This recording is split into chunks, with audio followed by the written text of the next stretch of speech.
Topic: De facto, one-party dominance and the crisis of ideology in Nigeria. Democratic implications and future trajectories. Written by Professor Paul Me Foundation.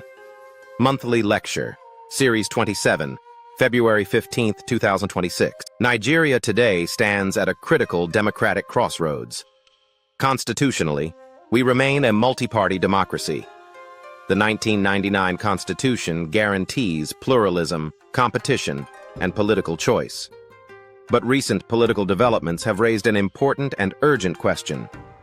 Is Nigeria drifting toward a de facto one-party dominant system? This is not about banning opposition parties. It concerns something more subtle, and perhaps more consequential. Since the 2023 general elections, there has been a surge of defections from opposition parties to the ruling party. Governors, legislators, and influential political actors are consolidating within a single dominant platform. The result is not the elimination of democracy in law, but the narrowing of democracy in practice.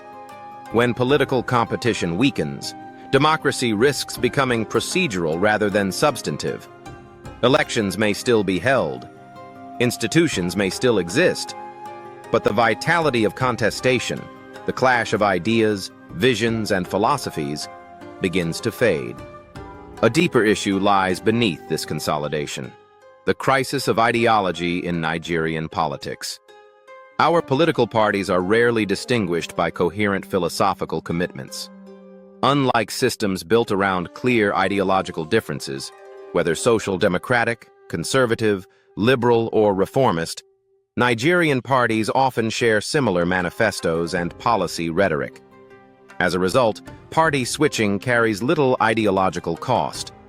Politics then becomes transactional. Loyalty shifts not because of conviction, but because of calculation, access to power, resources, or political survival. Over time, this erodes accountability. Citizens struggle to differentiate parties by principle. Voters become cynical. Trust declines. The implications are serious. First, checks and balances weaken when one party dominates both executive and legislative spaces. Oversight becomes internal negotiation rather than public accountability. Second, alternative voices diminish. Without strong opposition, policy innovation slows and public debate narrows.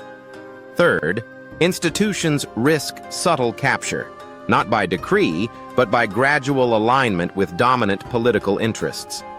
And finally, citizens may disengage.